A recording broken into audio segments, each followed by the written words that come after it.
사람이 예수 믿으면 단번에 변화가 되어서 새로운 삶을 살면 좋겠지만 그렇게 되질 않습니다. 예수 믿으면 금방 과거의 삶은 다 청산하고 거룩한 삶을 살면 좋겠지만 그런 일은 일어나지 않는다는 것입니다. 시간이 필요하다는 거예요. 저와 여러분 모두 다 경험하고 있는 사실 아닙니까? 사도 바울은 한 번에 변화되지 않았습니까? 라고 질문하실지 모르겠지만 사도 바울도 예외가 아니었어요. 로마서 7장에 보니까 바울이 이렇게 자신에 대해서 고백을 하고 있는데요. 내가 원하는 바 선은 행하지 아니하고 도리어 원하지 아니하는 바 악을 행하는도다. 선을 행하고 싶지만 악한 옛 성품이 남아있기 때문에 선을 행하지 못한다고 말하고 있는 겁니다. 원하는 선은 행하지 못하고 도리어 악을 행하고 있다라고 말하고 있는 것입니다. 그래서 바울이 고백하잖아요. 오라 나는 곤고한 사람이로다. 아직도 변화되지 않는 성품 때문에 한탄하고 있는 거예요. 예수님의 수제자 베드로는 어떨까요? 주는 그리스도시요 살아계신 하나님의 아들이시니다 라는 위대한 고백을 했지만 예수님께서 가장 힘드실 때, 가장 고통받고 가장 필요로 했을 때 예수님을 3번 부인했습니다. 예수님의 제자인 요한과 야고보는 예수님께서 왕이 되면 자기들을 예수님의 오른쪽에 또 왼쪽에 앉게 해달라고 청탁을 했습니다. 예수님께서 곧 큰 고난을 받으시고 돌아가실 텐데 자기들만 생각한 것입니다. 얼마나 이기적인지 몰라요.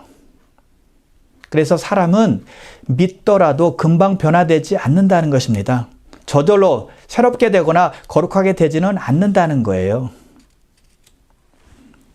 자, 베드로는 1장에서 예수 믿는 모든 사람들은 그리스도의 피로서 대속함을 받고 그리스도께서 부활하심으로 말미암아 거듭나게 돼서 산 소망을 얻게 되었다라고 증거했습니다. 그래서 썩지 않고 더럽지 않고 쇠하지 않는 유업을 받게 되었다라고 말을 했습니다. 하나님의 사랑과 은혜를 덧입게 되었다고 말한 것입니다. 자, 그렇다면 예수 믿고 새로운 신자가 된 사람들에게 필요한 것은 무엇일까요? 성장입니다. 영적 성장이죠. 아기가 태어나면 무럭무럭 성장해야 되듯이 새로 태어난 신자들도 역시 잘 자라야 되고 성장해야 되고 믿음으로 성숙해져야 한다는 것입니다. 만약 아기가 태어났는데 성장을 멈춘다면 부모의 심정이 어떠하겠습니까? 안타까움과 슬픔과 아픔을 부모에게 안겨줄 것입니다. 마찬가지로 구원받은 신자가 성장하지 않는다면 가장 슬퍼하시고 안타까워하실 분은 하나님이 되는 거예요. 그래서 믿는 자는 반드시 성장해야 하는 것입니다. 옵션이 아니고 must입니다. 반드시 해야 된다는 것이죠. 그래서 바울도 에베소서 4장에 보니까 구원받은 신자는 그리스도의 장성한 분량에 이르러야 되고 사랑 가운데서 범사에 그에게까지 자라야 한다라고 말한 것입니다. 구원은 하나님의 전적인 은혜로 받게 되지만 우리가 성장하고 믿음으로 성숙에 이르기 위해서는 그것이 우리의 책임, 우리의 몫이라는 거예요. 자, 아기가 태어나면 필요한 것은 무엇인가요? 먼저 엄마의 젖이 필요하겠죠? 그래야 몸이 자랄 테니까요. 영양분이 필요하다는 것입니다. 그리고 조금 더 있다가는 이유식도 필요합니다. 자, 그런데 그 엄마의 젖뿐만이 아니라 필요한 것이 있는데요. 좋은 습관입니다. 자, 예를 들면 밤에 규칙적으로 잘 잘 수 있도록 환경을 조성해 줘야만 합니다. 그래야 건강에 좋거든요. 잘 양육될 수 있는 것이거든요. 그래야 엄마가 덜 힘들어서 아이를 잘 케어할 수 있는 것이거든요. 자, 그래서 아기가 태어나면 건강하게 잘 성장할 수 있도록 도와주어야 되듯이 모든 필요를 채워줘야 되듯이 예수 믿고 구원받은 신자들은 하나님의 백성이 된 자들에게도 역시 영적으로 성장할 수 있도록 모든 필요를 다 공급해 주어야 한다는 것입니다. 자, 그러면 신자가 된 사람들에게 필요한 것은 무엇일까요? 어떻게 하면 성숙해질 수 있고 성장할 수 있을까요? 먼저 영적 영양분인 말씀을 잘 공급해 줘야만 합니다. 그리고 또 한 가지는요, 건강한 습관이 필요합니다. 그런데 그 습관 전에 반드시 해야 될 것이 있는데 나쁜 것들을 버리는 것입니다. 옛 습성을 버리는 거예요. 그것이 바로 2장 1절에 나와 있는 내용입니다. 1절입니다. 그러므로 모든 악독과 모든 기만과 외식과 시기와 모든 비방하는 말을 버리고 악독, 기만, 외식, 시기, 비방 이런 5가지 나쁜 습관들을 버리는 것입니다. 그래야 영적으로 성장이 있기 때문이에요. 바로 앞에서 베드로는 그의 편지를 받는 수신자들이 세세토록 있는 말씀으로 거듭났다고 했습니다. 그 영원한 말씀으로 거듭난 성도들이기 때문에 이제는 달라져야 되고 또 거룩한 삶을 살아야 된다라고 말하고 있습니다. 그래서 2장 1절 시작하면서 그러므로라고 시작을 하고 있는 것입니다. 그러므로 버릴 것은 버리고 끊을 것은 끊으라고 말하고 있는 것이죠. 여러분, 먼저 악을 버리는 것이 왜 중요할까요? 악을 버려야 좋은 것들로 채울 수 있으니까요. 더러운 것들을 버려야 깨끗한 것들로 채울 수 있는 것이니까요. 더러운 것이 있는 상태에서 악이 존재하는 그 상태에서 더러운 것, 깨끗한 걸로 채워봤자 아무 소용이 없는 것 아닙니까? 더러운 것들 때문에 또 좋은 것들이 다 오염이 되는 것이죠. 좋은 것들이 더러운 것들에 의해서 덮이는 것입니다. 먼저 죄악된 행실에서 먼저 자신을 깨끗이 하지 않는다면 성장은 없다는 것이죠. 어떤 분들을 보면 예배도 빠지지 않고 기도도 열심히 하는 분들이 있는데 영적 성장이 되지 않습니다. 성숙해지지가 않는 거예요. 본인들은 잘한다고 생각하지만 제3자가 볼 때는 아닌 것이죠. 나쁜 습관들을 버려야 되는데 영적인 것들로만 채우게 되니까 잠깐 좋아졌다가 다시 원래 상태로 돌아가는 악순환이 계속되는 것입니다. 옛 성품을 고치지 않기 때문입니다. 결국 죄된 본성이 좋은 것들을 다 삼키고 마는 것이죠. 그래서 신앙 성장이 안 되는 거예요. 그래서 베드로는 먼저 버릴 것을 버리라고 말하고 있는 것입니다.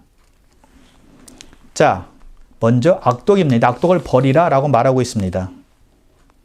여기서 악독은 특정한 악을 말하기보다는 다음에 열거하는 내용들을 총칭해서 말하는 것입니다. 악독 중에 첫 번째가 나오는데 기만입니다. 사기치고 속이고 거짓말하는 것이죠. 이 기만은 명사형인데요. 동사형으로 보면 미끼로 잡다라는 뜻입니다. 미끼로 잡다. 여러분, 이것이 바로 사탄이 우리에게 행하는 방식이에요. 사물을 그렇지 않은 것처럼 만들어서 속이고 사람들을 올가미에 빠뜨리는 것입니다. 유혹해서 넘어뜨리는 겁니다. 그럴듯하게 속여서 하나님으로부터 멀어지게 하는 것이죠. 그래서 예수님께서 사탄을 가리켜서 거짓말쟁이요 거짓의 아비라고 부르는 것입니다.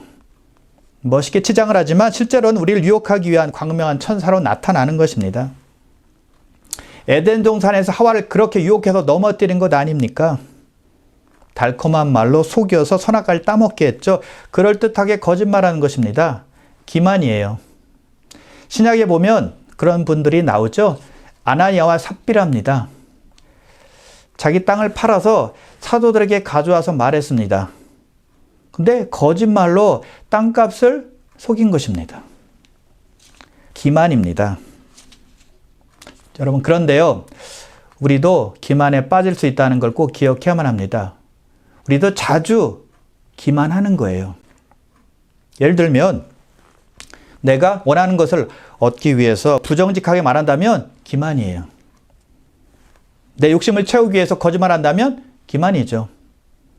내 어떤 목적을 이루기 위해서 속인다면 기만이 되는 것입니다. 어떤 대단한 거짓말을 하지 않을지라도 어떤 위기를 모면하기 위해서 거짓말한다면 사실대로 말하지 않는다면 기만이 된다는 것입니다. 체면이나 자존심을 살리기 위해서 거짓말한다면 기만이에요. 불이익을 당할까봐 또 불리함을 입을까봐 슬쩍슬쩍 속인다면 기만이 된다는 것입니다. 우리는 순간순간 기만할 때가 많다는 것입니다. 그것을 인정하고 회개해야 돼요. 어쩔 수 없는 것은 없습니다. 내가 속인 것이고 내가 거짓말한 것이고 내가 잘못한 거예요. 상황이나 환경이나 다른 사람 탓할 필요 없습니다. 핑계댈 필요 없는 것입니다. 내가 잘못한 것이고 내가 죄진 것입니다. 그래서 우리는 거짓말하고 기만하고 속이는 것을 버려야 된다는 것입니다. 그래야 영적으로 성장할 수 있는 거예요. 그 다음에 버려야 될 악독은 외식입니다. 위선이에요. 쉽게 말하면 겉과 속이 다른 것이죠. 척하며 사는 것입니다. 잘난 척, 있는 척, 고상한 척하는 거예요. 실제는 그게 아닌데, 마음은 그게 아닌데 진짜인 척하는 것입니다. 외식하면 금방 떠오른 인물이 있죠. 바리새인들입니다. 예수님으로부터 가장 큰 책망을 받았던 사람들이죠. 거룩한 척, 의로운 척 했기 때문이에요. 자, 외식이란 말은 헬라어로 보면 후포크리시스라는 단어인데요. 연극하다, 배우 노릇하다 라는 뜻입니다. 원래 연극 용어였어요. 그래서 그 당시에 그리스나 로마 극장에서 배우를 묘사할 때 사용하는 단어였다는 것이죠. 말과 행동으로 연기할 때 쓰는 단어였다는 거예요. 그래서 내가 척한다면 내가 사는 것이 아니라 다른 사람이 사는 것입니다. 연기하는 배우로 사는 거예요. 그렇게 우리는 연기하는 척할 때가 많다는 것입니다. 겉과 속이 다른 사람으로 살 때가 많다는 거예요. 자, 신앙의 세계에서 보십시오. 때론 우리가 교회에서 거룩한 척 하잖아요. 의로운 척 하고요. 착한 척 하고. 신앙생활 잘하는 척 하는 것입니다. 또 세상에서는 어떻습니까? 잘난 척 하죠?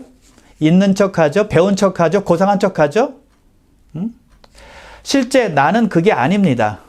내 생활이 그게 아니고 내 마음도 그게 아닌데 척하는 것입니다. 남에게 보이기 위함이라는 것입니다. 체면 때문에, 자존심 때문에 척한다는 것입니다. 외식입니다. 위선이에요. 예수님께서 이렇게 말씀하세요. 오직 너희 말은 옳다 옳다 아니라 아니라 하라. 이에서 지나는 것은 악으로부터 나느니라. 솔직하라는 것입니다. 옳은 것은 옳다고 말하라는 겁니다. 아닌 것은 아니라고 말하는 거예요. 좀 투명하라는 것이죠. 겉과 속이 같아 보라는 것입니다. 자, 근데 여러분, 사실 투명하게 살기란 정말 어려운 일입니다. 아니, 거의 불가능해요. 그러나 투명하게 살도록 노력하는 것은 중요한 일이 된다는 것입니다. 거룩한 척 살지 말고 거룩하게 살 수 있도록 노력하는 것입니다. 의로운 척 하는 것이 아니라 의롭게 살 수 있도록 노력하는 것입니다. 착한 척 하는 것이 아니라 착하게 살 수 있도록 주 안에서 기도하면서 노력하는 것입니다. 신앙이 좋은 척 하는 것이 아니라 정말 신앙이 좋아질 수 있도록 하나님께 간구하면서 성령 의지하면서 기도하면서 신앙이 성장하고 성숙할 수 있도록 노력하는 것입니다. 그것이 우리 할 일이라는 것이죠. 그래서 우리가 버려야 될 것은 외식이라는 것입니다. 그 다음 악독은 시기입니다. 자, 이 시기는 한마디로 말해서 남이 잘 되는 꼴을 못 보는 것이고요. 사촌이 땅을 사면 배가 아프다라는 것으로 이해하면 틀림이 없는 겁니다. 시기하는 사람은 남이 잘 되는 것에 대해서 절대 축복하지 못합니다. 절대 기뻐하지 않죠. 남에게 좋은 일이 생기잖아요. 남이 축복받잖아요. 그럼 배 아파합니다. 슬퍼합니다. 우울해져요. 기분 나빠합니다. 짜증냅니다. 왜요? 자기가 잘 돼야 되는데 남이 잘 되니까. 너무너무 못마땅한 거예요. 시기는 비교할 때 생기는 거죠. 건전하지 못한 비교를 함으로써 불만족이 생기고 분노를 일으키는 것입니다. 그리고 시기는요, 공동체에 아주 큰 악영향을 끼치는 것입니다. 함께 즐거워하지 못하게 하는 것입니다. 함께 기뻐하지 못하게 만드는 것입니다. 한 마음이 되지 못하게 하는 것이 시기예요. 성경은 말씀합니다. 즐거워하는 자들과 함께 즐거워하고 우는 자들과 함께 울라. 여러분, 이것이 성숙한 신자의 모습입니다. 즐거워하는 자들과 함께 즐거워하는 것입니다. 기뻐하는 자들과 함께 기뻐하는 것입니다. 그러나 슬픈 일에 쌓인 자들을 봤을 때는 함께 슬퍼하고 함께 우는 것입니다. 여러분, 근데 슬픔을 당한 자에게 가서 함께 슬퍼하는 건 그래도 좀 쉬운 편입니다. 그런데 남이 잘 돼서 축복받아서 가서 즐거워해 주는 것은 괜히 못마땅해요. 기뻐하지만, 즐거워하지만 한편으로는 마음이 허전한 겁니다. 입은 축복해 주는데 마음은 아닐 때가 많다는 것입니다. 그런데 성숙한 신자의 모습은 어떤 자세냐? 누가 좋은 일이 생기면, 일이 잘 되면, 축복을 받으면 내 일처럼 뛸 듯이 기뻐하는 것입니다. 인정해주고 칭찬해주고 박수 쳐주는 것입니다. 축복해주는 것입니다. 그것이 성숙한 신자의 모습이에요. 그러나 누가 잘 되면 못마땅하다면 어린아이와 같은 유치한 신앙이다라고 보면 틀림이 없어요. 여러분, 저와 여러분 모두 유치한 어린아이 신앙이 아니라 성숙한 신앙인이 다 되시길 바랍니다. 그리고 그 다음 악독은 마지막으로 비방인데요. 비방이라는 말은 헬라어로 카타랄리아스라는 말입니다. 뭘 나쁘게 말하다, 헐뜯다 그런 뜻이에요. 우리 주위에 보면 비난을 잘하는 사람들이 있습니다. 비난할 거리가 아닌데 꼭 비난을 만들어서, 비난을 찾아서 비난하는 것 같아요. 비난의 은사가 있는 것 같죠? 여러분, 비난을 즐겨해서는 결코 신앙의 성장은 없습니다. 그래서 베드로가 악독 중에 하나를 비난이라고 말하고 있고 비난을 버리라고 말하고 있는 것입니다. 우리 모두가 버릴 것이 비난이에요. 자, 우린 비난을 잘하는데 언제 비난할까요? 남이 나와 다르면 비난하죠. 남이 나와 다른 옷을 입고 있으면 비난하고, 남이 나와 다른 의견을 내면 비난하고, 다른 생김새면 비난하고, 내가 가지고 있는 기준과 다르면 비난하는 거예요. 그리고 우리는 남이 잘못하거나 실수하면 비난합니다. 왜 그렇게 했느냐? 그렇게밖에 할 수 없겠느냐? 라고 말하죠. 또는 일부러 시기에서 남을 깎아내리기 위해서 하는 비난도 있습니다. 이것은 아주 악한 의도로 하는 것이죠. 예수님께서 백성들에게 말씀을 가르치시고 기적을 일으키시자 많은 백성들이 예수님을 따랐습니다. 그것을 본 유대 종교 지도자들, 배가 아파서 시기에서 예수님을 깎아내리려는 의도로 예수님을 중상모략하기 시작하죠. 비방한 것입니다. 악한 의도라는 것입니다. 시기에서 나온 거예요. 자, 우리가 남을 비난하는 이유는 무엇일까요? 남을 비난하면 내가 나아 보이거든요. 나는 괜찮은 사람이고 비난받는 사람은 문제가 있는 사람 같잖아요. 나는 높아지고 비난받는 사람은 낮아지는 것 같이 보이잖아요. 그죠? 결국 내가 낫다고 표현하는 방식이 비난인 거예요. 그래서 비난은 교만과 연결이 됩니다. 교만하니까 남에 대해서 이러쿵저러쿵 비난하는 것이고 깎아내리는 것입니다. 나는 문제가 없다고 생각하는 것이고요. 그런데 교만하지 않은 사람은 어떤 사람인가? 어떤 사람에 대해서도 건전한 책망을 빼놓고는 비난하지 않는 것입니다. 신약의 서신서에 보면 하지 말라라는 말이 굉장히 많이 있습니다. 그 중에 꼭 포함되는 말이 서로 비방하지 말랍니다. 특히 믿음의 공동체 안에서는 절대 비방하지 말라고 말씀하고 있어요. 여러분, 우리가 믿음의 공동체 안에서 서로 비방하면 기분이 정말 좋아질까요? 나는 괜찮은 사람이고 나는 더 나은 사람이라고 생각할까요? 절대 그렇지 않죠. 후회만 됩니다. 여러분, 세상은 우리를 중상모략할 수도 있고 헐뜯을 수도 있고 험담할 수도 있습니다. 그것이 세상이 우리를 대하는 방식이에요. 그러나 우리는 세상이 우리를 대하는 방식으로 성도들을 대하면 안 된다는 것입니다. 왜요? 한 피가 섞인 영적인 가족이기 때문입니다. 형제 자매가 되었기 때문입니다. 그 고귀한 피로 구원을 함께 받았기 때문에 비방하고 나무를 헐뜯고 험담하고 깎아내림으로 해서 형제 자매를 아프게 하고 상처를 주면 안 된다는 것입니다. 우리가 해야 되는 방식은 하나님께서 우리에게 대하신 방식으로 형제 자매를 대하는 것입니다. 우리는 믿음으로 약할 때가 많습니다. 영적으로 또 부족할 때가 너무나 많아요. 실수할 때도 굉장히 많잖아요. 그럴 때마다 우리 하나님께서 우리를 비난하십니까? 정죄하십니까? 저주하십니까? 책망하십니까? 아니라는 것입니다. 오히려 위로해 주세요. 오히려 손잡아 주신다는 것입니다. 우리도 그런 방식을 가지고 믿는 형제 자매들에게 대해야 한다는 것입니다. 약한 자들을 만나게 되면 위로하는 것입니다. 격려하는 것입니다. 용기 주는 것입니다. 손을 잡아서 일으켜서 함께 가도록 하는 거예요. 또 믿음이 강한 형제 자매를 만난다면 어떻게 해야 됩니까? 더욱더 성숙할 수 있도록, 더욱더 성장할 수 있도록 더욱더 기도해주고 응원해주는 것입니다. 칭찬해주는 것입니다. 축복해주는 것입니다. 우리는 그래서 저주의 입술이 아니라 비난의 입술이 아니라 축복의 입술이 다 되어야 될 줄 믿습니다. 자, 우리가 가지고 있는 4가지 악독을 공부해 보았는데요. 다 버려야 될 것입니다. 그런데 버리고 나서 우리가 해야 될 것이 있죠. 좋은 것으로 채워야만 합니다. 자, 2절인데요. 갓난아기들 같이 순전하고 신령한 젖을 사모하라.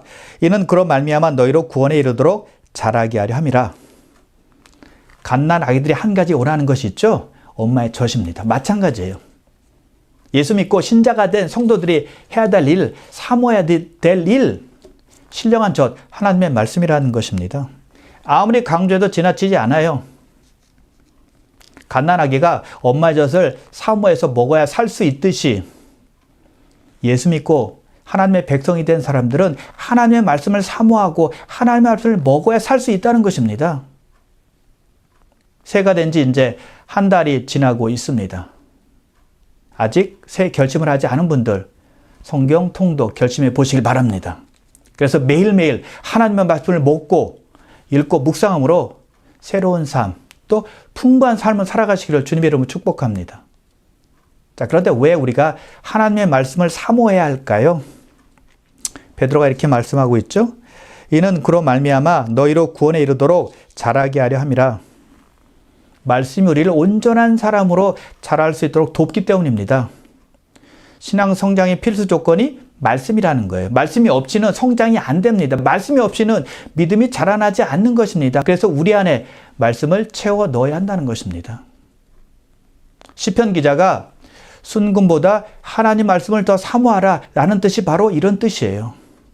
그 세상에 어떤 가치 있는 것보다 더 가치 있고 더 대단하고 위대한 것이 하나님의 말씀이기 때문에 하나님의 말씀을 사모하고 찾으라고 지금 말하고 있는 것입니다. 말씀을 사모하고 묵상하고 읽고 말씀 안에서 살아갈 때 우리는 성장할 수 있거든요. 예수님을 닮아갈 수 있거든요.